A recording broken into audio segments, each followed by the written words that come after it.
ہو جائے جب سوئے حرم میرا سلام کہنا انہیں جو ہے نبی المحترم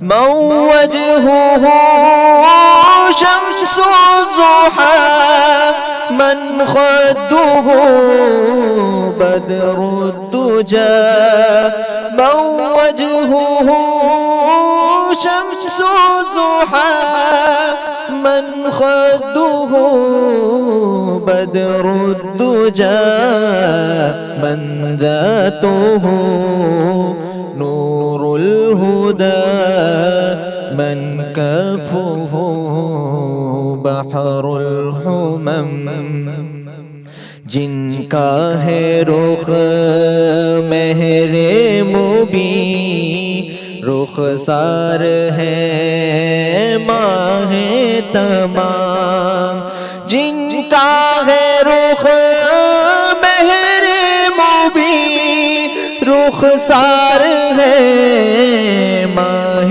تمام جن کی رضا نور ہدا دست عطا ابر کرم ان التیا ریح صبا یوما الى ارض الحرم یا رحمتا للعالمین انت شفیع المذنبین یا رحمتا للعالمین انت شفیع المذنبین اکرم لنا یوم الحزین فضلا وجودا والکرم اے رحمت کل عالمی تم ہو شفیع مذنبین اے رحمت کل عالمی تم ہو شفیع مذنبین محشر کے دن سایہ فگن اور ہو عطا ابر کرم ان التیا ریح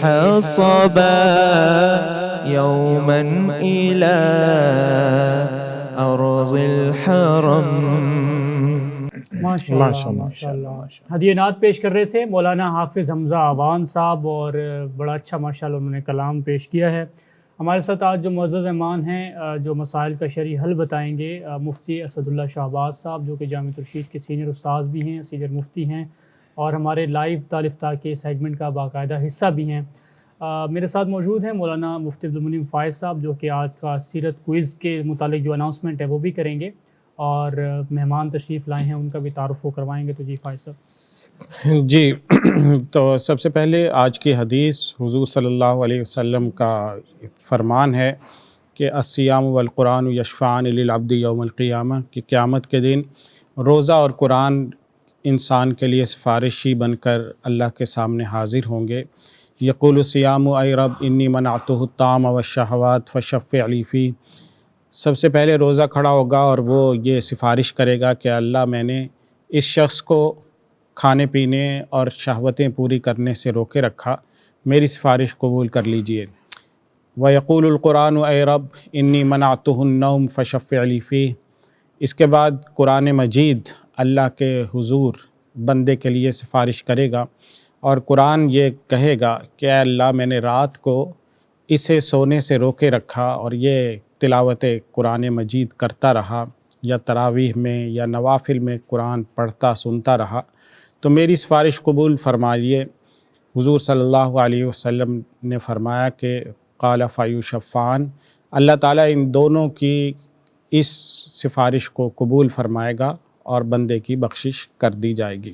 تو اللہ تعالیٰ سے دعا ہے کہ رمضان کی ان مبارک گھڑیوں میں اللہ تعالیٰ ہمیں بھی ان لوگوں میں شامل فرمائے جن کی رمضان میں بخشش کر دی جاتی ہے۔ اب اس کے بعد آتے ہیں آج کے جو سیرت کوئز ہمارا ایکٹیو ہے، ہمیشہ کی طرح وہ اس سیگمنٹ کا حصہ ہوتا ہے۔ اس میں آپ نے سب سے پہلے ہمارے اس ٹرانسمیشن کو لائک کرنا ہے، شیئر کر دینا، اس کے بعد 3 سوالات ہیں، ان کے جوابات دینے ہیں، اور ان جوابات کے ساتھ آپ نے اپنا نام، اپنے شہر کا نام ضرور لکھنا ہے۔ سیرت سے ریلیٹڈ 3 سوالات آج کے یہ ہیں۔ سب سے پہلا یہ کہ حضور صلی اللہ علیہ وسلم نے اعلانیہ دعوت دین نبوت کے کتنے سال بعد شروع کی تھی؟ سب سے پہلا سوال یہ ہے۔ دوسرا سوال یہ ہے کہ مسلمانوں کو حبشہ کی طرف ہجرت کرنے پر کس چیز نے مجبور کیا تھا؟ اور آج کا تیسرا سوال یہ ہے کہ پہلی ہجرت حبشہ میں مسلمان مردوں اور خواتین کی تعداد کتنی تھی؟ تو ان تینوں سوالوں کا جواب ایک ہی میسیج کی شکل میں دیجیے گا، ساتھ میں اپنا نام، اپنے شہر کا نام ضرور لکھیے گا، اور اس سے پہلے آپ نے ہماری ٹرانسمیشن کو لائک اور شیئر بھی ضرور کر دینا ہے، تو آپ کوالیفائی کر جائیں گے اس قرآن اندازی کے لیے جس کے نتیجے میں آپ تک پہنچیں گے انشاءاللہ ہمارے اسپانسرز کی طرف سے بیش قیمت گفٹ ہیمپرز انشاءاللہ۔ تو آج ہمارے ساتھ جو مفتیان کرام تشریف فرما ہے، سب سے پہلے میں مفتی اسد اللہ شہباز صاحب کا تعارف کروا دوں۔ ہمارے سینئر استاذ ہیں، استاذ الحدیث ہیں، جامعہ رشید کے مفتی، سینئر مفتی ہیں، اور فلکیات رؤیت ہلال کے حوالے سے آپ ان کو ہماری اسکرین پر دیکھتے رہتے ہیں۔ اس موضوع پر لکھی گئی آپ کی کتاب درس نظامی کے نصاب کا بھی حصہ ہے، پڑھائی جاتی ہے پاکستان کے طول و عرض میں، اور ہمارے جو رؤیت ہلال کا سیگمنٹ ہوتا ہے ہر مہینے جو ہم ریکارڈ کرتے ہیں، اس میں بھی وہ اپنا انالیسز اور تجزیہ ہر چاند کے حوالے سے پیش کرتے ہیں، تو ہم ان کو خوش آمدید کہتے ہیں۔ دوسرے جو آج کے ہمارے ساتھ شخصیت موجود ہیں، جناب انجینئر اخلاص صاحب، آرگینک فوڈ پاکستان کے اندر جو زرعی ترقی ہے اس کے اوپر ماشاءاللہ ایک مانا ہوا جانا ہوا نام ہے، اس پہ ریسرچ کرتے ہیں، اور پاکستان میں یا کس طرح سے زراعت کو فروغ دیا جا سکتا ہے، خصوصاً آرگینک طریقے، وہ طریقے جو متروک ہوتے چلے جا رہے ہیں، اور ان کی جگہ پہ جو ہے وہ ہائیبریڈ نظام آ رہا ہے، ہائیبریڈ سیڈز آ رہے ہیں، اور مختلف پیسٹیسائڈز کا استعمال کیا جا رہا ہے، ان کے مضر اثرات کی کیا ہماری زندگیوں پر آ رہے ہیں، بچوں پر آ رہے ہیں، خواتین پر آ رہے ہیں، تو ہماری خوراک جو ہے اس کے ذریعے سے جو ہمیں بیماریاں منتقل ہو رہی ہیں ان سے ہم کیسے بچ سکتے ہیں، تو انشاءاللہ اس پہ انجینئر اخلاص صاحب سے گفتگو کریں گے، اور انجینئر صاحب ہماری رہنمائی فرمائیں گے۔ لیکن سب سے پہلے ہم آغاز کرتے ہیں آج کے سیگمنٹ کا مفتی اسد اللہ شہباز صاحب سے، جو سوالات آپ حضرات نے ہم سے پوچھے ہیں انہی سوالات سے یہ مجموعہ سجتا ہے۔ آپ کے ذہن میں بھی کوئی شرعی مسئلہ ہو تو ضرور لکھ دیجئے، اپنا اور شہر کا نام ضرور لکھے گا، انشاءاللہ کل جو مفتی صاحب ہمارے ساتھ ہوں گے ان سے ہم اس شرعی مسئلے کا حل ضرور جانیں گے۔ تو پہلا سوال عبداللہ صاحب نے UK سے پوچھا ہے کہ نماز کے بعد آیت الکرسی پڑھنے کی کیا فضیلت ہے؟ دوسرا یہ بھی ساتھ پوچھا ہے کہ فرض کے فوراً بعد پڑھنی چاہیے یا نماز مکمل کر کے نوافل وغیرہ پڑھ کے پھر آیت الکرسی پڑھنی چاہیے؟ بسم اللہ الرحمن الرحیم۔ دیکھیں، جو آیت الکرسی ہے اس کی فضیلت تو یہ ہے کہ سنن بہقی میں ایک روایت ہے، آپ علیہ الصلوۃ والسلام نے فرمایا کہ من قرأ آیت الکرسی فی دبر کل صلاۃ لم یمنعہ من دخول الجنۃ الا ان یموت، کہ جو آدمی ہر نماز کے بعد آیت الکرسی پڑھتا ہے تو اس کو جنت میں داخل ہونے سے صرف موت ہی مانے ہیں، یعنی جیسے فوت ہوگا تو فوراً جنت میں داخل ہوگا۔ بہت بڑی فضیلت ہے، اگر کوئی آدمی اس کی پابندی کرتا ہے تو بہت اچھی بات ہے۔ باقی یہ کہ یہاں الفاظ تو فی دبر کل صلاۃ مکتوبۃ ہے کہ ہر فرض نماز کے بعد۔ اب فرض نماز کے بعد کا اطلاق اس کے اوپر بھی ہوتا ہے کہ جیسے فرض نماز کا سلام پھیرا تو فوراً اس آیت الکرسی کو پڑھنا چاہیے، اور دوسرا اس پر بھی اطلاق کیا جا سکتا ہے کہ اس کے بعد اگر سنتیں ہیں موقعہ تو سنتیں پڑھنے کے بعد پھر اس کو پڑھ لیا جائے۔ اس کے لیے جو اصول ہے وہ یہ ہے کہ جو طویل اذکار ہوتے ہیں ان کو فرض نماز کے فوراً بعد نہیں پڑھنا چاہیے، ان کو سنتوں کے بعد پڑھنا چاہیے، اور جو مختصر اذکار ہوتے ہیں ان کو فرض نماز کے فوراً بعد پڑھ لیا جائے۔ اور یہ آیت الکرسی ہے، یا اللہم لا مانع لما اعطیت ولا معطی لما منعت ولا ينفع ذا الجد منک الجد، یا لا الہ الا اللہ وحدہ لا شریک لہ، یہ جو آپ علیہ الصلوۃ والسلام پڑھتے ہیں، اللہم انت السلام منک السلام، یہ ایسے اذکار ہیں کہ ان کے اوپر مختصر اذکار کا اطلاق ہوتا ہے۔ ٹھیک ہے، لہذا یہ مختصر اذکار جو ہیں، اور یہ سارے بیک وقت پڑھنا کوئی ضروری بھی نہیں ہے، ان میں سے آپ علیہ الصلوۃ والسلام کبھی کوئی پڑھا ہے کبھی کوئی پڑھا ہے. بڑا تو لہٰذا اگر کوئی آدمی سورہ آیت الکرسی کا اہتمام کرتا ہے تو وہ فرض نماز کے فوراً بعد اس کو پڑھے تو یہ زیادہ بہتر ہے. لیکن اگر کسی نے سنتوں کے بعد پڑھا ہے تو تب بھی وہ فرض نماز کے فوراً بعد ہی سمجھا جائے گا، لہٰذا اس کو فضیلت حاصل ہو جائے گی. ٹھیک ہے جی، بہت شکریہ جی. بڑی تفصیل کے ساتھ عبداللہ صاحب کو پتہ چل گیا ہوگا کہ آیت الکرسی کس وقت پڑھی جائے گی. ڈیرہ اسماعیل خان سے دوسرا سوال محمد سہیل صاحب نے پوچھا ہے. وہ کہتے ہیں کہ نماز کے فوراً بعد سجدہ شکر کرنا شرعاً کیسا ہے؟ دیکھیں سجدہ شکر کرنا ویسے تو جائز ہے کہ آدمی کوئی نعمت خاص حاصل ہوئی ہے تو اس موقع پہ سجدہ شکر کر لے، اور اس کے لیے وہی شرائط ہے جو کہ عام سجدے کے لیے ہوتی ہیں کہ اس کو طہارت کے ساتھ ہونا چاہیے، سمت قبلہ ہونا چاہیے، یہ ساری چیزیں. لیکن نماز کے فوراً بعد اگر کوئی آدمی کرتا ہے تو اس کو فقہاء نے ممنوع لکھا ہے، اس لیے کہ اس سے یہ تاثر جاتا ہے کہ نماز کے اندر ایک اضافہ ہو رہا ہے، ٹھیک ہے. اور اس اضافے کو لوگ سمجھیں گے شاید نماز میں ایک نئی چیز آئی ہے، اس لیے اس سے فقہاء نے تمام نے منع کیا ہے. تو فوراً بعد نماز کے سجدہ شکر کرنا جائز نہیں ہے، اس کے علاوہ کسی وقت بھی کر سکتے ہیں. ٹھیک ہے جی، بہت اچھا. آگے راولپنڈی سے ارسلان صاحب نے پوچھا ہے کیا یہ بات ثابت ہے کہ دن کے شروع اور آخر میں استغفار کر لیا جائے تو درمیان کے گناہ معاف ہو جاتے ہیں؟ یہ بھی بتا دیں کہ شروع اور آخر کا وقت پھر کون سا ہوگا؟ دیکھیں دن جو شروع ہوتا ہے وہ فجر نماز سے شروع ہوتا ہے، یعنی صبح صادق کے بعد سے لے کر، اور ختم جو ہوتا ہے وہ شرعی دن جس کو ہم کہتے ہیں وہ غروب آفتاب تک ختم ہوتا ہے. صحیح ہے. تو لہذا اس طرح کی جتنی بھی روایات ہوتی ہے ان سب کا مطلب یہ ہوتا ہے، یعنی صبح شام کی جو اوقات ہوتے ہیں کہ فجر نماز کے وقت میں ورد کر لیا جائے، اور پھر عصر نماز کے بعد، کیونکہ مغرب سے پہلے تو کوئی ایسی چیزوں نہیں، عموماً لوگ جو ہے نا وہ نماز کے بعد ہی اوقات کیے کرتے ہیں. تو لہذا عصر کے بعد اور فجر کے وقت میں یہ دو اوقات جو ہے نا اس کے لیے ہوتے ہیں. ٹھیک ہے، تو یہ دو وقت اس سے مراد ہوں گے کہ اس میں استغفار کر لیا جائے. ٹھیک ہے جی. آپ کو بتاتے چلے کہ یہ جو سلسلہ ہے لائیو دار الافتاء کا، اس میں آپ پارٹیسپیٹ کر سکتے ہیں. آپ کے ہی سوالات سے یہ محفل سجتی ہے. آپ کے ذہن میں کوئی بھی شرعی مسئلہ ہو تو یہاں پہ ہمارے کمنٹ بار میں لکھ دیجئے، لیکن شرط یہ ہے کہ وہ کوئی اختلافی نوعیت کا مسئلہ نہ ہو، اور پریکٹیکل کوئی مسئلہ آپ کو عملی طور پہ زندگی میں درپیش ہے تو وہی پوچھیے، فرضی سوالات نہ کیجیے. اس کے ساتھ ساتھ ہمارا جو سیرت کوئز ہے وہ بھی ایکٹیو ہے. اس وقت میں سیرت سے ریلیٹڈ 3 سوالوں کے آپ نے جواب دینے ہیں اور آپ کوالیفائی کر جائیں گے ہمارے اس کمپٹیشن کے لیے جس کے قرآن اندازی کے نتیجے میں آپ تک ہمارے گفٹس پہنچیں گے. سب سے پہلا آج کا سیرت کوئز کا سوال یہ ہے کہ حضور صلی اللہ علیہ وسلم نے اعلانیہ دعوت نبوت، وہ اعلان دعوت دین کس وقت شروع کی؟ نبوت ملنے کے کتنے سال بعد سے حضور نے اعلانیہ دعوت دین دینا شروع کی؟ دوسرا سوال آج کا یہ ہے کہ مسلمانوں نے جب حبشہ کی طرف ہجرت کی تھی تو اس کی وجوہات اور اسباب کیا تھے؟ تیسرا آج کا سوال یہ ہے کہ پہلی ہجرت حبشہ جو ہوئی تھی اس میں مسلمان مردوں اور خواتین کی کتنی تعداد شامل تھی؟ تو ان تینوں سوالوں کے آپ نے جواب دینے ہیں اور اس کے ساتھ اپنا نام اور اپنے شہر کا نام آپ نے ضرور لکھنا ہے. ماشاءاللہ. اچھا، آگے سوال بڑھاتے ہیں. مفتی صاحب کی طرف نصیر صاحب نے لاہور سے پوچھا ہے کہ کیا سب چھوٹا درود مثلا صلی اللہ علیہ وسلم پڑھنے سے وہ ثمرات حاصل ہوں گے جو مکمل درود سے حاصل ہو سکتے ہیں؟ جی ہاں، جہاں پر بھی روایات کے اندر درود شریف پڑھنے کا حکم آیا ہے یا قرآن پاک کی آیت میں ہے ان اللہ و ملائکتہ یصلون علی النبی یا ایھا الذین آمنوا صلوا علیہ وسلم تسلیما، تو وہاں مطلقاً درود کا ذکر ہے. یہ نہیں ہے کہ مختصر درود پڑھیں یا لمبا درود پڑھیں. تو لہٰذا چاہے چھوٹا درود پڑھیں چاہے لمبا درود پڑھیں اس سے کوئی فرق نہیں پڑتا ہے. اگرچہ جو افضل درود ہے سب سے اچھا وہی ہے جو کہ نبی اکرم صلی اللہ علیہ وسلم نے سکھایا ہے، درود ابراہیمی جس کو کہتے ہیں. لیکن یہ جو چھوٹا درود ہے صلی اللہ علیہ وسلم، یہ بھی بہت سارے صحابہ سے تقریباً جتنی بھی روایات حدیث ہیں اس کے اندر صلی اللہ علیہ وسلم ثابت ہے.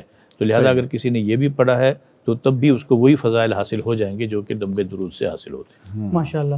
عبدالامین صاحب نے ثوابی سے پوچھا ہے کہ سعودی عرب والوں نے 29 شعبان کو رمضان کا اعلان کیا تھا جو کہ ہمارے ہاں 28 شعبان تھا. سوال یہ ہے کہ اختلاف کیوں ہوا جبکہ چاند کی عمر جو ہے وہ تقریباً 6 گھنٹے تھی جس کی وجہ سے چاند دیکھنا ناممکن تھا.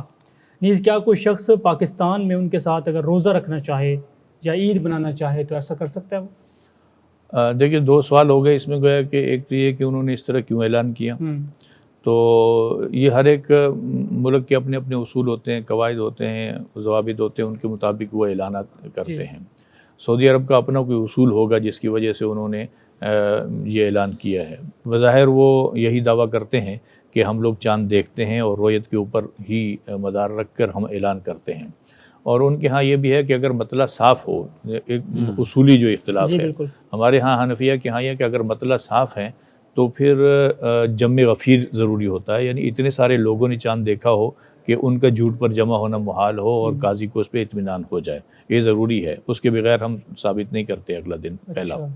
لیکن سعودی عرب میں ان کا فقہ حنبلی سرکاری مذہب ہے، تو اس لیے ان کے یہاں اصول یہ ہے کہ نہیں، جو مطلع صاف ہو یا نہ ہو، دونوں صورتوں میں خبر واحد کافی ہے، جمع غفیر ضروری ہے. جمع غفیر ضروری ہے. ایک آدمی بھی اگر کہہ دے کہ میں نے چاند دیکھ لیا تو اگلا دن پہلا ہم کر لیتے ہیں. ٹھیک ہے. تو اس اصول کے مطابق ان کو ہو سکتا ہے وہ گواہی ملی ہو، ہم کسی کے اوپر بہتان اور اتہام نہیں لگا سکتے. ان کو کسی ایک آدمی نے کہہ دیا کہ میں نے چاند دیکھا ہے تو ظاہر ہے قاضی تو مجبور ہے، انہوں نے فیصلہ کرنا ہے تو انہوں نے فیصلہ کر دیا ہوگا. باقی یہ ہے کہ اس فیصلے کا اطلاق ہمارے اوپر ہوتا یا نہیں ہوتا، تو اس کے لیے اصول یہ ہے کہ اس فیصلے کا اطلاق ہمارے اوپر نہیں ہوتا. وہ فیصلہ صرف ان کے حدود ولایت میں، یعنی سعودی عرب کے اندر تو نافذ ہے، لیکن اس کے علاوہ باہر جتنے ممالک ہیں اس کے اوپر وہ نافذ نہیں ہوگا. پاکستان کے لیے اپنی حدود ہیں، لہذا پاکستان والے اپنا الگ سے چاند دیکھتے بھی ہیں، یہاں اعلان بھی ہوتا ہے، تو لہذا ان کے لیے اسی اعلان کے مطابق ہی روزہ رکھنا اور عید کرنا ضروری ہوتا ہے. ضروری ہوگا. ٹھیک ہے. ام نجم کا سیالکوٹ سے سوال ہے کہ احرام باندھنے سے پہلے جو نفل ادا کرتے ہیں اس میں نیت کیا کرنا ہوگی؟ اس میں کوئی نیت کی ضرورت نہیں ہے، بس صرف نفل کی نیت کرنی ہے کہ میں 2 رکعت نماز نفل پڑھ رہا ہوں. لیکن کیونکہ عملاً وہ سارا سیناریو پہلے سے بنا ہوتا ہے، اس نے چادریں پہنی ہوتی ہیں اور عمرے کے لیے جا رہا ہوتا ہے، خود بخود ہوتا ہے کہ یہ میں عمرے میں جانے کے لیے، لیکن اس کے لیے خاص نیت کرنے کی ضرورت نہیں ہوتی ہے، بس فقط 2 رکعت نماز نفل کی نیت. ٹھیک ہے. مفتی اسداللہ شہباز صاحب کی طرف چلتے ہیں، اور اس سے پہلے یہ اناؤنس کرتے چلیں کہ سیرت کوئز میں آپ حصہ لے سکتے ہیں. سیرت سے ریلیٹڈ آج کے جو 3 سوالات ہیں وہ نوٹ کر لیجئے. سب سے پہلا سوال آج کا یہ ہے کہ حضور صلی اللہ علیہ وسلم نے اعلانیہ جو دعوت دین تھی وہ نبوت ملنے کے کتنے سال بعد شروع کی تھی؟ آج کا دوسرا سوال یہ ہے کہ مسلمانوں کو ہجرت حبشہ کرنے پر کس چیز نے مجبور کیا تھا؟ اور آج کا تیسرا سوال یہ ہے کہ پہلی ہجرت حبشہ جب ہوئی تھی اس میں کتنے مسلمان مرد اور خواتین شریک تھے؟ اب ہم چلتے ہیں مفتی اسداللہ شہباز صاحب کی طرف. ارسلان آوان صاحب نے سوال پوچھا ہے، وہ یہ کہتے ہیں کہ سنا ہے کہ آب زمزم جس نیت سے پیا جائے وہی چیز حاصل ہو جاتی ہے، کیا یہ بات صحیح ہے؟ نیز آب زمزم کھڑے ہو کر پینا چاہیے، بیٹھ کر پینا چاہیے، یا دونوں طرح پی سکتے ہیں؟ دیکھیں، یہ بات صحیح ہے کہ ماء زمزم لما شرب لہ، کہ ماء زمزم اسی چیز کے لیے جس کے لیے آپ پی لیں گے. یعنی اگر بھوک لگی ہے تو بھوک آپ کی مٹ جائے گی انشاءاللہ. اگر پیاس لگی ہے تو پیاس آپ نے پیا ہے تو پیاس مٹ جائے گی. یا کوئی آپ کی حاجت ہے تو اس حاجت کی برابری کے لیے آپ نے کہا کہ میں اللہ تعالیٰ میری یہ حاجت پوری کر دے تو وہ دعا قبول ہو جائے گی. تو یہ مطلب ہے اس کا جس کی ایک چیز کے لیے اس کو پیا گیا. باقی یہ کہ اس کو پینے کا طریقہ کیا ہے، کھڑے ہو کے یا بیٹھ کر. تو آپ علیہ السلام نے حجۃ الوداع کے موقع پر آب زمزم جو ہے نا وہ کھڑے ہو کر پیا ہے، اس لیے کہ اس زمانے میں کنواں تھا اور کنویں کے پانی آپ نے خود کھینچ کر اور پیا تھا، نوش فرمایا تھا. اور اس میں یہ بھی تھا کہ ساتھ جتنا بھی تھا وہ جگہ ساری کیچڑ سے بھری ہوئی تھی، پانی گرا ہوا تھا، اس لیے آپ علیہ السلام نے کھڑے ہو کر وہ پانی پیا ہے. تو اس لیے آب زمزم کھڑے ہو کے پینا یہ جائز ہے بس. باقی ہے کہ اگر کوئی جگہ ایسی ہے جہاں بیٹھنے کا مناسب انتظام ہے تو آدمی کو آب زمزم بھی بیٹھ کر ہی پینا چاہیے، کیونکہ عام سنت جو ہے نا وہ پانی پینے کی بیٹھ کر پینا ہی ہے. البتہ کسی نے کھڑے ہو کے پیا ہے تو پینا جائز ہے. عام پانی کھڑے ہو کے پینا مکروہ ہے، لیکن زمزم کا جو ہے نا یہ کھڑے ہو کے پینا جائز ہے. بس یہی فقہاء نے اس کے تعویل کی. یہ دونوں میں فرق ہو جائے گا. ٹھیک ہے جی. سیالکوٹ سے ام نجم نے اگلا سوال آپ سے پوچھا ہے کہ کیا ہر عمرہ کرنے پر بال کٹوانے ہوں گے، خواہ کتنی بار بھی کریں؟ دوسرا یہ بھی بتا دیں کہ ہر بار بال کاٹنے کا طریقہ کار کیا ہوگا؟ دیکھیں، ہے تو اسی طرح کہ بغیر بال کاٹے آدمی حلال نہیں ہو سکتا. جب بھی عمرہ کرے گا اس کو بال کاٹنے پڑیں گے. تو ظاہر ہے اگر کسی کے بال بہت ہی بڑے ہیں تو اس کو کم از کم 1 پورے کے بقدر بال، چوتھائی سر کے 1 پورے کے بقدر بال کاٹنے ہوں گے. صحیح ہے. اس سے کم اگر کاٹے گا تو وہ حلال نہیں ہوگا. جی. تو عموماً کیونکہ چوتھائی سر کے کوئی بھی نہیں کاٹتا، سارے سر کے ہی کاٹ لیتے ہیں. تو سارے سر کے ایک مرتبہ اگر کسی کے بڑے بال ہیں اور اس نے 1 پورے کے بقدر کاٹ لیے تو حلال ہو جائے گا. پھر اگلی مرتبہ پھر اس طرح کر لے، پھر اگلی مرتبہ پھر اس طرح کر لے. لیکن اگر کسی کے بال تھے ہی چھوٹے سے اور اس نے ایک مرتبہ کاٹے اور بالکل بات ختم ہو گئی، یا باقی اتنے بچے ہیں کہ ایک پورے سے کم ہے، یا پہلی مرتبہ ہی اس نے سر کے اوپر اس طرح پھروا لیا ہے، تو پھر اگلا جب عمرہ کرے گا تو اگلا عمرہ کرنے کے بعد اگرچہ اس کے سر پہ بال نہیں ہے، اس کے باوجود بھی اس نے اسطرا ضرور پھلوانا ہے۔ تو امرار موسیٰ جو ہے نا، موسیٰ اسطرے کو کہتے ہیں، اسطرا اس نے پھروانا ہے، پھر اس کے نیچے بال آتے ہیں تو آئے، نہیں آتے تو نہیں آئے، لیکن بہرحال اسطرا پھیرنا واجب ہوگا، اس کے بغیر یہ حلال نہیں ہوگا۔ ٹھیک ہے جی۔ شہاب اظہار نے اگلا سوال پوچھا ہے، قضائے عمری پڑھنا افضل ہے یا تہجد پڑھنا افضل ہے؟ دیکھیں، جو نمازیں آدمی کے ذمے باقی ہیں اس نے قضا کرنی ہے تو وہ سب سے مقدم رکھنی چاہیے نوافل سے، تو سب پہلے وہ پوری کر لے اور اس کے بعد پھر، لیکن اگر کسی نے ترتیب بنائی ہوئی ہے، مثلا سہولت کے لیے ہر نماز کے ساتھ ایک ایک نماز قضا کرتا چلا جا رہا ہے، تو اس کے لیے تو کوئی مسئلہ نہیں ہے، تہجد بھی پڑھے اور قضا عمری بھی کرتا رہے۔ لیکن اگر کوئی آدمی ایسا ہے کہ اس کو خطرہ ہے کہ کہیں جلدی موت نہ آ جائے اور ساری بیک وقت ختم کرنا چاہتا ہے اور بس یہی وقت ہے، تو اس وقت میں تہجد پڑھے یا قضاء عمری پڑھے، تو پھر قضاء عمری پڑھ لے یا قضا پڑھ لیجیے یا زیادہ بہتر ہے۔ لیکن تہجد کے بہت بڑے اپنے فضائل ہیں، اس لیے اگر جہاں بقیہ نمازیں پڑھ رہا ہے قضا کی، وہاں کم از کم 2 رکعت تہجد بھی پڑھ لے تو یہ بہت بڑی اچھی بات ہوگی اور نور نالا نور ہو جائے گا۔ ٹھیک ہے جی، بہت اچھا۔ ناظرین، آپ بھی کوئی شرعی مسئلہ پوچھنا چاہتے ہیں تو آپ اسی ٹرانسمیشن کے کمنٹ بار میں آئیے، وہاں پہ اپنا مسئلہ لکھ دیجیے، اپنا اور شہر کا نام ضرور لکھیے گا، تو انشاءاللہ کل کی جو نشست ہوگی اس میں مفتی صاحب جو ہمارے ساتھ تشریف فرما ہوں گے وہ آپ کے اس مسئلے کا حل بھی ضرور پیش کر دیں گے۔ آخری سوال مفتی اسداللہ شہباز صاحب سے سعودی عرب سے عبدالسلام صاحب نے پوچھا ہے کہ سعودی عرب میں رمضان کے مہینے میں تراویح کے بعد نماز وتر میں 2 رکعت پڑھ کر تشہد میں بیٹھنے کے بجائے سیدھا تیسری رکعت کے لیے کھڑے ہو جاتے ہیں، اور پھر تیسری رکعت میں قرات کے بعد رکوع میں جاتے ہیں اور رکوع کے بعد کھڑے ہو کر کافی لمبی دعائیں مانگتے رہتے ہیں۔ کیا یہ طریقہ کار درست ہے؟ اگر درست ہے تو کیا دعا میں ہاتھ اٹھا کر آمین کہنا چاہیے یا ہاتھ باندھ کر کہنا چاہیے؟ اس بارے میں بھی رہنمائی فرمائیں۔ دیکھیں، یہ مشہور اختلافی مسئلہ ہے کہ حنفیہ کی جو وطر ہے ان کے پڑھنے کا طریقہ الگ ہے، حنبلیہ اور شافعیہ کے وطر پڑھنے کا طریقہ الگ ہے۔ تو حنفیہ کے ہاں 3 وطر ہوتے ہیں اور وہ بغیر سلام کے ہوتے ہیں، صحیح ہے، اور حنبلیہ کے ہاں وہ 1 وطر، ان کے ہاں فقط 1 وطر کی رکعت ہوتی ہے اور ان سے پہلے شفع پڑھتے ہیں، اس کے بعد سلام پھیر دیتے ہیں اور پھر الگ سے 1 رکعت پڑھتے ہیں۔ تو اصل اصول تو ہمارے ہاں حنفیہ کے ہاں یہ ہے کہ بغیر اگر سلام کے کوئی آدمی حنفی وطر پڑھے گا تو اس کا وطر نہیں ہوگا، واجب الادا ہوتا ہے، دوبارہ پڑھنا پڑے گا۔ صحیح ہے۔ لیکن حرمین میں یہ مسئلہ ہوتا ہے کہ حرمین میں اگر بہت بڑا رش ہوتا ہے، وہاں اگر ایسے موقع پر آدمی وطر چھوڑ کر باہر نکل رہا ہے، بھاگ رہا ہے، تو وہ عجیب سا ماحول بن جاتا ہے اور لوگ اس کو، اور وہاں مسائل بھی بہت سارے اس طرح کے ہوتے ہیں۔ اس وجہ سے خصوصی طور پر حرمین میں فقہاء آج کل جو مفتیان کرام اجازت دیتے ہیں کہ وہاں تو آدمی ان کی اقتداء کر لے اور جیسے وہ وطر پڑھتے ہیں اسی طرح وطر پڑھ لے، اور اس کو واپس لوٹانے کی ضرورت بھی نہیں ہے۔ لیکن اس کے علاوہ بقیہ سعودی عرب کے اندر جتنے مساجد ہیں وہاں حنفی کو چاہیے کہ اپنے طریقے کے مطابق وطر پڑھے اور وہ جیسے بھی پڑھتے ہیں ان کو پڑھنے دیجیے۔ ٹھیک ہے۔ اچھا، یہ جو انہوں نے آخر میں کہا ہے کہ دعا میں ہاتھ اٹھائیں یا ہاتھ باندھ کر رکھیں، اس بارے میں بتائیں۔ جی ہاں، یہ بھی کیونکہ وہ دعا ہوتی ہے اور دعا کے اندر حنفیہ کے ہاں یہ جو وطر کا جو قنوت ہے اس کے اندر ہم ہاتھ باندھتے ہیں، اور ان کے ہاں رفع یدین ہوتا ہے اور وہ ہاتھ اٹھا کر دعا مانگتے ہیں۔ تو حنفیہ کا اصول تو یہ ہے کہ ہاتھ باندھیں گے تو یہ ہاتھ باندھ کے رکھیں، اور اگر کسی نے ہاتھ اٹھا لیے تو نماز پہ اثر نہیں پڑتا، نماز بہرحال اس کی پھر بھی ہو جائے گی۔ ماشاءاللہ، بہت شکریہ جی۔ مفتی اسداللہ شہباز صاحب ہمارے ساتھ تھے، آپ کے جو شرعی مسائل ہیں ان کا حل پیش فرما رہے تھے۔ آپ کا بھی کوئی شرعی مسئلہ ہو آپ پوچھ سکتے ہیں۔ اب ہم چلتے ہیں اگلے مہمان جو ہمارے ساتھ تشریف فرما ہے، جناب انجینئر اخلاص صاحب۔ معروف نام ہے، پاکستان میں زراعت کے اوپر ریسرچ کرتے ہیں، خصوصاً آرگینک کے اوپر ایک خود دستاویز ہیں، خود بہت ریچ مطالعہ رکھتے ہیں، اس کے بارے میں دنیا بھر میں ہونے والی تحقیقات سے واقف ہیں۔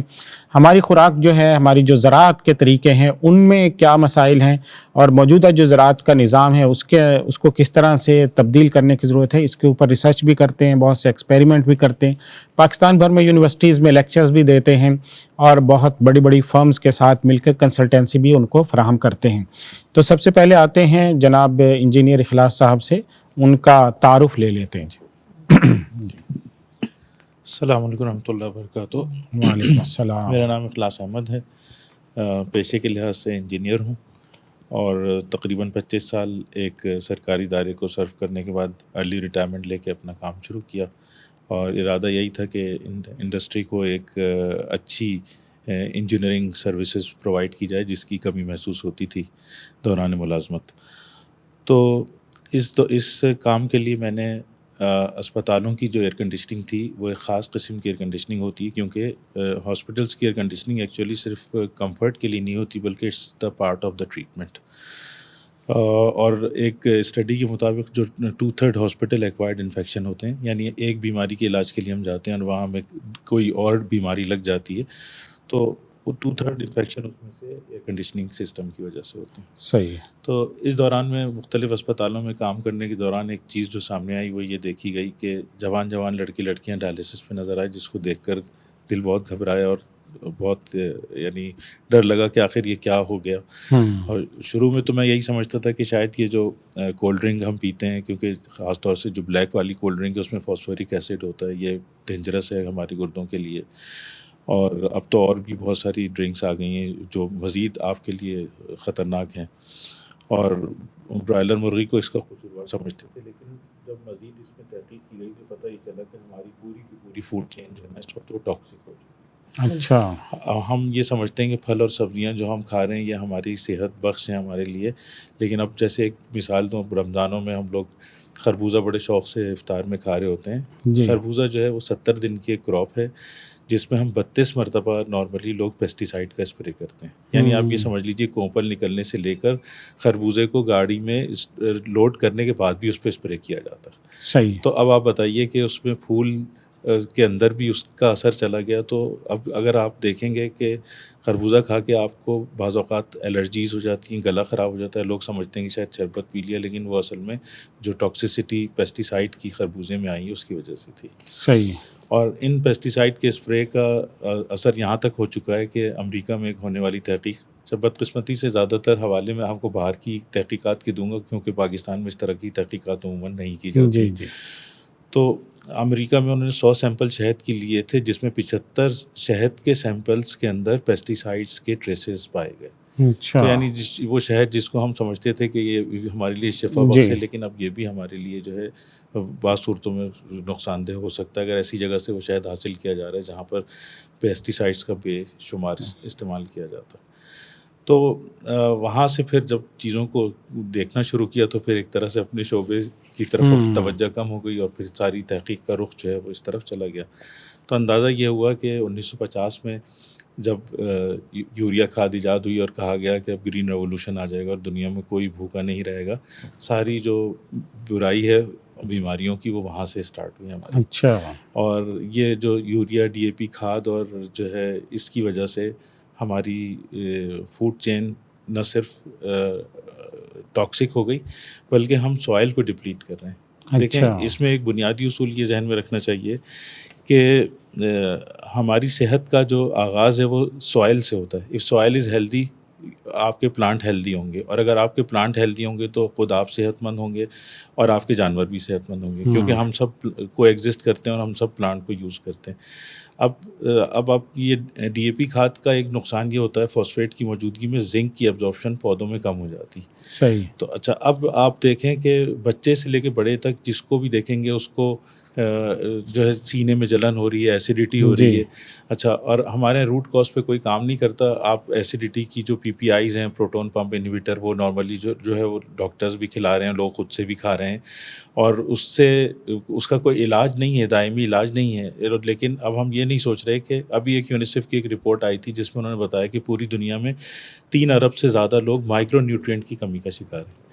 مائکرو نیوٹرینٹ ایسے کیمیکلز ہوتے ہیں یا ایسی منرلز ہوتی ہیں جیسے آئرن ہے، میگنیشیم ہے، کوبالٹ ہے، کوپر ہے، جو بہت ہی کم مقدار میں ہم کو چاہیے ہوتے ہیں. اچھا، اور ایک عجیب بات یہ ہے کہ اللہ پاک کی عجیب کچھ قدرت ہے کہ جو مائکرو نیوٹرینٹ پودوں کو چاہیے وہی ہم کو چاہیے، کیونکہ ہمارا سورس ان کو انٹیک کا پودے ہی بنتے ہیں، اور وہی ہمارے جانوروں کو بھی چاہیے. صحیح. تو اس لیے ہماری سوائل کیونکہ مسلسل ڈپلیٹ اس طرح سے ہو گئی کہ آپ یہ دیکھیے کہ اب سے کوئی 10 سال 20 سال پہلے لوگ گندم لگاتے تھے تو 1 بوری ڈی اے پی اور 1 بوری یوریا ڈالتے تھے، اور آج اس وقت پریکٹس یہ ہے کہ بعض جگہوں پہ 2 بوری DAP ڈال رہے ہیں اور 4 بوری جو ہے وہ یوریا کی کھاد ڈال رہے ہیں. تو اس کی ظاہر ہے کہ ایک لمٹ ہے. آپ اس کے اندر آرٹیفیشیل کیمیکل انجیکٹ کر کے ایک لمٹ تک آپ لیں گے.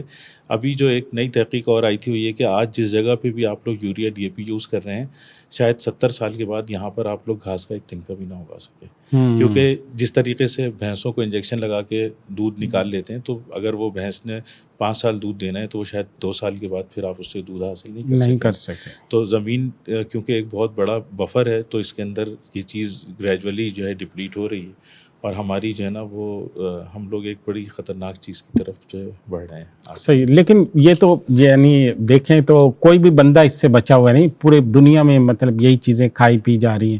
پاکستان بھر میں تو میرا خیال ہے کہ کوئی بھی ان سے بچا ہوا نہیں. تو مطلب اس میں سے بچنے کا پھر تو کوئی رستہ ہے نہیں. مثلا جیسے اب گندم تو میں نہیں اگا سکتا ہوں یا خربوزہ بھی میں اگاؤں, تو ایک عام آدمی کیسے بچ سکتا ہے ان چیزوں سے؟ دیکھیے اس میں ایک چیز تو میں یہ بتا دوں کہ ایسا نہیں ہے کہ اس کی وجہ سے صرف پاکستان میں ہی بیماریاں ہیں.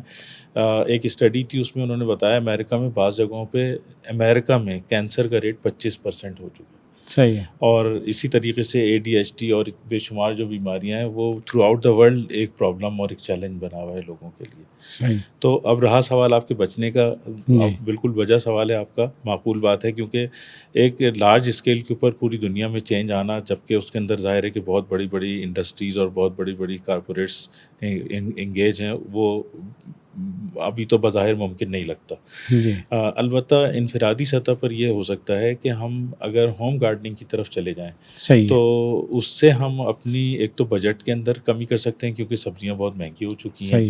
اور دوسرا ہمارے ایک دوست ہیں ذاکر علوی صاحب, انہوں نے 3 سال پہلے اپنی گھر کی چھت کے اوپر ہوم گارڈننگ شروع کی, تو انہوں نے یہ بتایا کہ اس کا اتنا عمدہ ذائقہ ہوتا ہے اپنے گھر کی سبزیوں کا کہ اب ان کے بچے بازار کی سبزی نہیں کھاتے, کہتے ہیں کہ ایسا لگتا ہے ہم گھاس کھا رہے ہیں. اور ظاہر ہے کہ اس کے اندر وہ ساری نیوٹریشن آپ کو مل جائیں گے.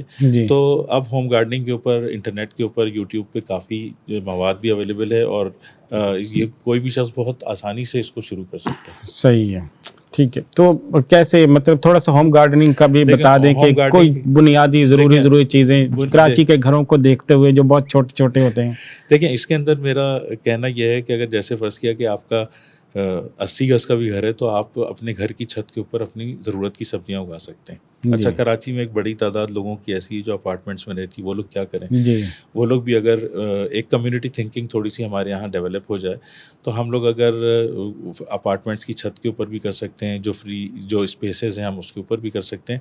اس کے علاوہ ایک کمیونٹی تھنکنگ یہ بھی ہے کہ اگر فرض کیا کہ میں اپارٹمنٹ میں رہتا ہوں لیکن آپ 400 گز کے گھر میں رہتے ہیں تو میں اور آپ مل کے کام کریں, ہم آپ کی چھت کے اوپر کام کریں اور اس میں سے جو بھی سبزی حاصل ہو, کیونکہ 400 گز کی یا 600 گز کی چھت کے اوپر جتنی سبزی آپ اگائیں گے وہ ڈیفینیٹلی وہ 15 سے 20 لوگوں کے لیے کافی ہو سکتی ہے. تو اس کے اندر آپ ملٹیپل فیملیز کو وہاں سے فیڈ کر سکتے ہیں, ایک بات. دوسری بات, جگہوں پر جگہ کم ہوتی تو وہاں تھوڑا سا آپ ورٹیکل گارڈننگ کی طرف بھی جا سکتے ہیں. اور یہ بہت آسان ہے. اب اس میں اب جیسے میں آپ کو بتاؤں کہ ایک 18 انچ کا اگر آپ گملہ لیتے ہیں, گملے جیسے ہمارے زمانے میں پہلے تو مٹی کے آتے تھے, اب ایک گرو بیگس کی شکل میں آ رہے ہیں جو کافی سافٹ مٹیریل کے ہوتے ہیں, لائٹ ویٹ ہوتے ہیں اور ان کی لائف بھی بہت اچھی. مٹی کے گملے تو ہینڈلنگ میں ٹوٹ بھی جاتے ہیں, یہ ٹوٹتے نہیں ہیں اور بڑے خوشنما رنگوں میں بھی یہ دستیاب ہیں. تو اس کے اندر آپ نے کچھ نہیں کرنا, نرسری سے لے کے بالو مٹی ڈال دیجیے. ایک 18 انچ کے گملے کے اندر اگر فرض کیا ایک ٹماٹر کا پودا یا ایک بیگن کا پودا یا ایک مرچوں کا پودا ہے تو وہ آپ کو فل فروٹنگ دے گا. یعنی جتنی فروٹنگ وہ آپ کو زمین پہ دیتا ہے اتنی فروٹنگ وہ آپ کو گملے میں بھی دے گا. بس اس میں آپ نے جس چیز کا خیال رکھنا ہے وہ یہ خیال رکھنا ہے کہ ایک تھوڑا سا جو ہمارے بچوں کو بھی ایجوکیٹ کرنے کی ضرورت ہے کہ ہم اپنے بچوں کو بتائیں کہ آرگینک ویسٹ الگ ہوتی ہے اور ان آرگینک ویسٹ الگ ہوتی ہے. جتنی بھی آرگینک ویسٹ ہے ہم اس کو واپس سے کمپوسٹ کے اندر کنورٹ کر کے ہم اپنے گملوں میں واپس ڈال دیں گے تو آپ کو ایونچولی کھاد کا خرچہ بھی ختم ہو جائے گا. صحیح ہے. وہ کیا ہے اس کے اندر دیکھیں, ایک تو بالکل سمپل طریقہ یہ ہے کہ جیسے آپ نے کوئی لوکی ہے, ٹنڈے ہیں, آپ نے ان کے چھلکے اتار کے ان کو پھینکنا نہیں ہے آپ نے, ٹھیک ہے نا. اور پھلوں کے چھلکے ہیں ان کو بھی آپ نے نہیں پھینکنا. تو اس کے اندر کوئی ایک کنٹینر لے لیں, فرض کے بالٹی لے لیں یا کوئی چھوٹا سا ڈرم لے لیں. اس کے اندر آپ پہلے ایک تہہ پتیوں کی اور سوکھی پتیاں اور ڈنڈیاں جو پرانے پودے آپ کے سوکھ گئے ہیں اس کو ڈال دیں اور اس کے اوپر تھوڑی سی مٹی کی ایک تہہ ڈال دیں, پھر اس کے اوپر ایک تہہ اور ڈال دیں. تو اس طرح ایونچولی وہ چند دنوں میں آپ کو جو ہے وہ چند ماہ میں بیسیکلی اس میں تھوڑا سا ٹائم لگے گا. ایکچولی یہ ایک صبر آزما کام ہے, لیکن ایک دفعہ جب آپ کا سسٹم چل پڑے گا تو پھر آپ کے پاس جو ہے نا جو ہے وہ ہر ویک آپ کو کھاد بھی اویلیبل ہو رہی ہوگی اور آپ کو بازار سے کوئی کھاد بھی نہیں خریدنی پڑے گی. صحیح. تو اس طرح سے یعنی گھر میں ہی کھاد بنائیں جی جی اور گھر میں ہی پودے اگا لیں آپ. جی بالکل. اور گھر میں جو بیماریوں کا, جیسے ہمارے ایک طالب علم تھے گجرانوالہ کے, کل ان کا فون آیا تھا, وہ کہہ رہے تھے ہمارے پودوں پہ انہوں نے جو بتایا اس سے مجھے اندازہ ان کے پاس ملی بگ لگ گئی ہے. تو ملی بگ پنجاب میں کافی عرصے ایک پرابلم رہا ہے. ملی بگ کا ایک جو سمپل سولوشن میں نے دیکھا کہ آپ نیم آئل لے لیں, کسی بھی اچھی دکان سے آپ کو نیم آئل مل جائے گا. 1 لیٹر میں کوئی آپ 10 ml اس کو ملا لیں, تھوڑا سا 1 چمچہ اس کے اندر ڈش واشر ملا کے اور آپ اس کو پودے کے اوپر اسپرے کر دیں, تو اس سے آپ دیکھیں گے کہ وہ ملی بگ ختم ہو جائے گا.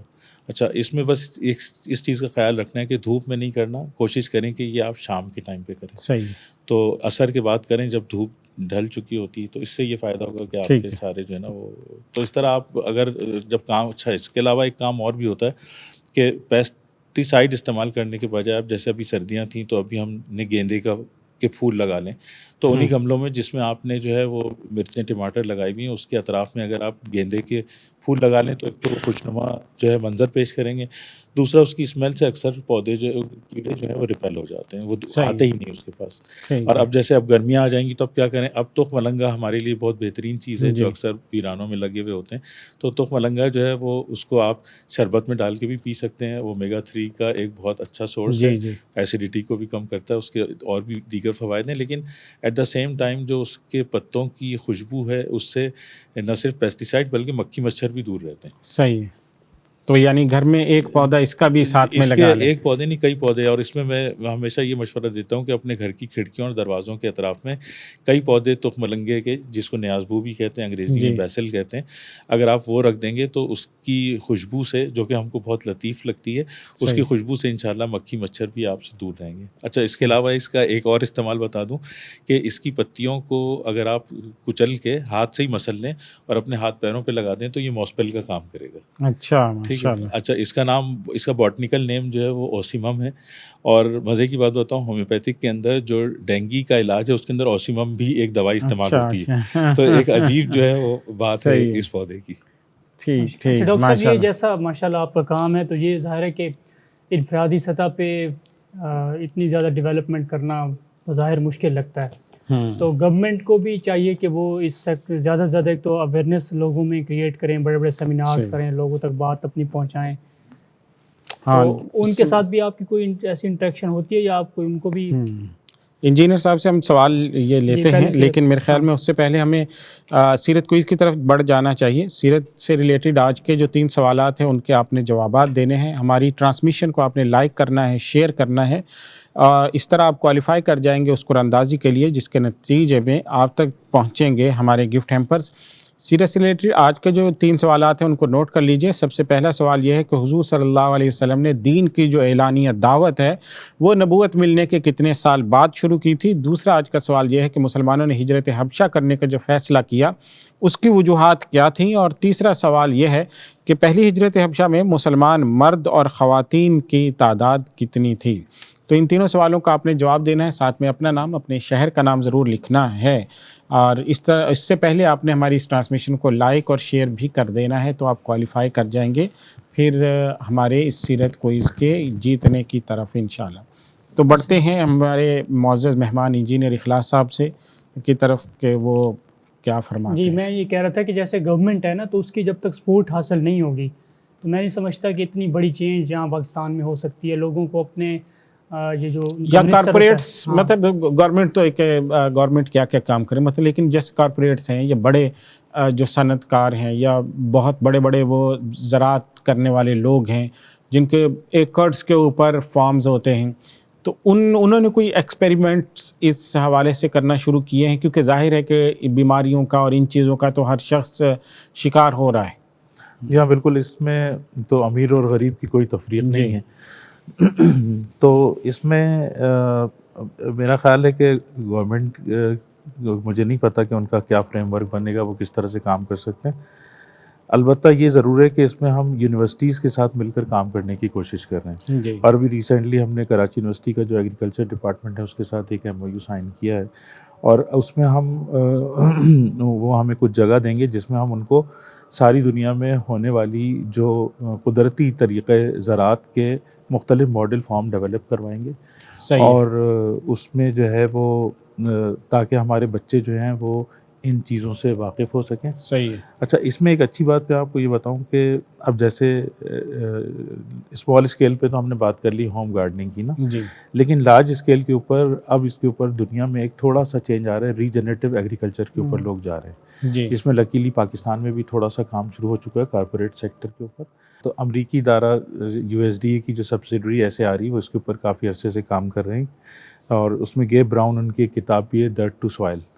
ایکچولی ہماری سوائل جو ہے وہ ایک لیونگ سوائل ہوتی ہے. ایک چمچہ سوائل کے اندر 100 بلین سے زیادہ مائکروبس ہوتے ہیں جن کو ہم پیسٹیسائڈز ڈال کے, اور یہ مائکروبس ہمارے لیے کام کر رہے ہوتے ہیں لیکن ہم پیسٹیسائڈ ڈال کر ان کو جو ہے ختم کر دیتے ہیں. جی تو ہم نے کسی طریقے سے اس نیچرل سسٹم کو ریسٹور کرنا ہے, اور یہ بڑے بڑے فارموں کے اوپر لارج اسکیل انڈسٹریل اسکیل کی جو فارمنگ ہو رہی ہے اس کے اوپر بھی اپلیکیبل ہے, کیونکہ گیب براؤن وہ آلریڈی اس پہ کام کر رہے ہیں 5000 ایکڑ زمین کے اوپر.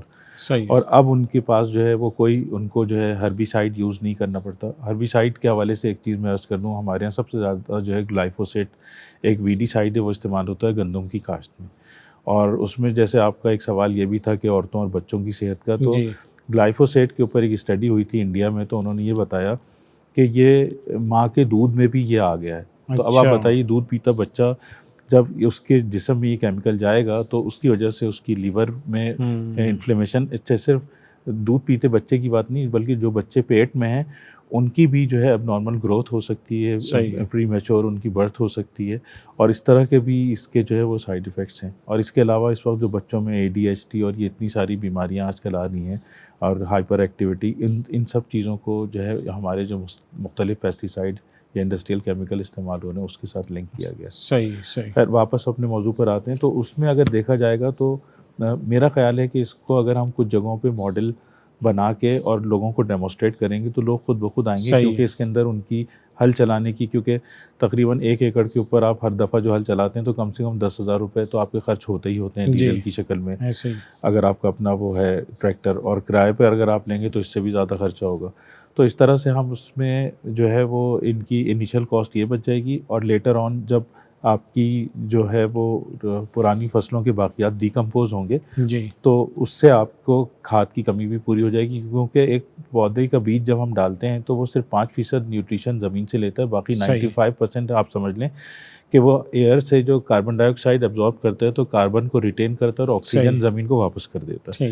تو اس کا جو پورا بایو ماس ہے وہ اس سے بنا ہوتا ہے. تو اس طرح ہماری زمین کی فرٹیلیٹی ایکچولی پہلے سے زیادہ جو ہے وہ بڑھ جائے گی. ٹھیک ہے, صحیح. اچھا آپ نے شروع میں خربوزے کا ذکر کر دیا, تو اب ہم کھائیں کیا, مطلب اچھا دیکھیں کون سی خوراکیں ہیں جو مزے کی بات آپ کو یہ بتاؤں کہ خربوزہ ہو یا تربوز ہو یہ آپ اپنے گھر پہ لگا سکتے ہیں. ایک 18 انچ کے گملے میں ایک بیل لگا کے آپ اپنے گھر کی جو ہے وہ ضرورت پوری کر سکتے ہیں. اچھا 18 انچ کے گملے میں لگ جی جی, اس کی ہمارے پاس پوری کیلکولیشنز موجود ہیں کہ 5 آدمیوں کے لیے کتنے پودے ٹماٹر کے لگانے ہیں, کتنی بھنڈی کے لگانے ہیں, کتنی مرچوں کے لگانے ہیں, کتنے خربوزے کے لگانے ہیں, اس حساب سے آپ اپنے وہاں پر لگا کر. اور خربوزے کے ساتھ تو اچھی بات یہ ہے کہ اس کی بیل ہوتی ہے, لیکن کیونکہ اس کا بھاری اس کا پھل ہوتا ہے تو اس لیے آپ اس کو دیوار پہ نہیں چڑھا سکتے, آپ کو اس کو جو ہے نا زمین کے اوپر ہی آپ کو اس کو رکھنا پڑے گا. تو خربوزہ بھی گھر پہ لگ جاتا ہے اور تربوز بھی لگ جاتا ہے. اور ہمارے وہ جو دوست ہیں انہوں نے تو انار اور امرود بھی اپنے گھر پہ لگایا ہوا ہے ماشاءاللہ. تو اگر ایک جو ڈرم مل جاتے ہیں آپ کو, ڈرم مل جاتے ہیں شیرشاہ وغیرہ سے,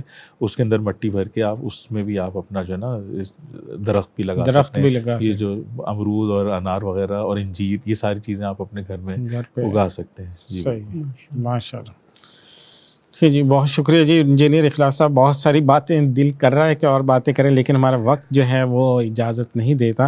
تو بڑے مشکور ہیں آپ کے کہ آپ نے اپنی تحقیقات سے نوازا اور اس ایک نیا سوچنے کا رخ دیا, اور ہمارے ناظرین کو بھی یہ پتہ چلا کہ یہ چیزیں اگر ہم گھر میں خود سے اگائیں تو اس سے ایک مثبت ایکٹیویٹی بھی مل جاتی ہے, بچوں کو بھی اچھی ایکٹیویٹی ملتی ہے, آج کے بڑوں کو بھی اچھی ایکٹیویٹی, ہیلدی ایکٹیویٹی کہلاتی ہے, یہ مل جائے گی. ساتھ میں خود کے لیے ایک صاف ستھرا کھانا انشاءاللہ ملے گا, اور جس کا ذائقہ بھی, ٹیسٹ بھی جیسے آپ نے بتایا بہت بہترین ہوگا. اور جو بیماریاں نوجوانوں میں آ رہی ہیں, نئی جنریشن میں آ رہی ہیں, ابھی سے ارلی ایج میں وہ بڑی خطرناک بیماریوں کا شکار ہو رہے ہیں, تو ان سے بھی بچ جائیں گے. تو انشاءاللہ اب یہ ایک سوچ کا اور عمل کا نیا رخ کھولے گا، اور ہمارے ناظرین بھی کوشش کریں گے کہ وہ اس کو ایکسپیرینس کریں، اپنے گھر میں لگائیں اور اپنے گھر میں یہ تجربہ کریں گے تو انشاءاللہ اس سے بہت سا جو ہے وہ بیماریوں سے آپ بچیں گے، بہت سے سوچ کے نئے رخ کھلیں گے. اور جو ہمارے کسان ہیں یا زرعی پیداوار کرنے والے ادارے ہیں، کارپوریٹس ہیں، وہ بھی اس پر سوچیں گے کہ ہم جس راستے پر جا رہے ہیں اس کے نتیجے میں بیماریاں زیادہ بڑھ رہی ہیں اور صحت جو ہے اس پہ کمپرومائز ہوتا چلا جا رہا ہے. تو بہرحال ہمارا یہ سیگمنٹ آج کا اختتام پذیر ہوتا ہے، لیکن جانے سے پہلے آپ کو بتاتے چلیں آپ نے سیرت کوئز میں پارٹیسپیٹ کرنا ہے. سیرت سے ریلیٹڈ آج کے جو 3 سوالات ہیں ان کو نوٹ کر لیجئے. سب سے پہلا سوال سیرت کا یہ کہ حضور نے اعلانیہ دعوت دین نبوت ملنے کے کتنے سال بعد شروع کی. دوسرا سوال یہ کہ مسلمانوں کو حبشہ کی طرف ہجرت کرنے پر کس چیز نے مجبور کیا. تیسرا سوال یہ کہ پہلی ہجرت حبشہ میں کتنے مرد اور کتنی خواتین شامل تھیں. تو تینوں سوالوں کا جواب دینا ہے، اپنا نام اور اپنے شہر کا نام آپ نے ضرور لکھنا ہے. تو ہم آپ سے اجازت چاہیں گے، لیکن آپ نے ایک چھوٹی سی ڈاکومنٹری دیکھنی ہے، اور اس سے پہلے ہمارے معزز مہمان کے لیے ہمارے جو اسپانسرز ہیں ان کی طرف سے گفٹ ہے. تو انجینئر اخلاص صاحب کے لیے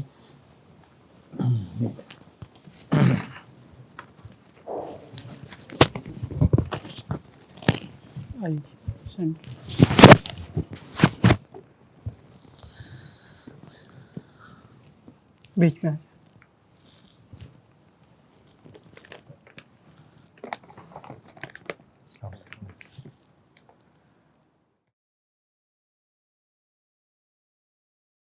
ایک ہوں مسلم حرم کی پاسبانی کے لیے، نیل کے ساحل سے لے کر تاب خاک Kashgar, one nation through education کو اپنا مشن بنا کر جامع رشید کی تعلیمی تحریک آگے بڑھ رہی ہے. ملک بھر میں 8 شاخیں اور 20 سے زائد تعلیمی ادارے، 5,500 سے زائد طلباء ایک ہی چھت تلے دینی اور عصری تعلیم حاصل کر رہے ہیں. جامع رشید میں زیر تعلیم ایک طالب علم کے ماہانہ اخراجات 20,000 روپے.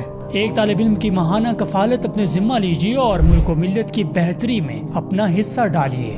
اس رمضان المبارک میں اپنی زکوٰۃ، صدقات اور عطیات تعلیم پر خرچ کیجیے. تعاون کے لیے ابھی رابطہ کیجیے.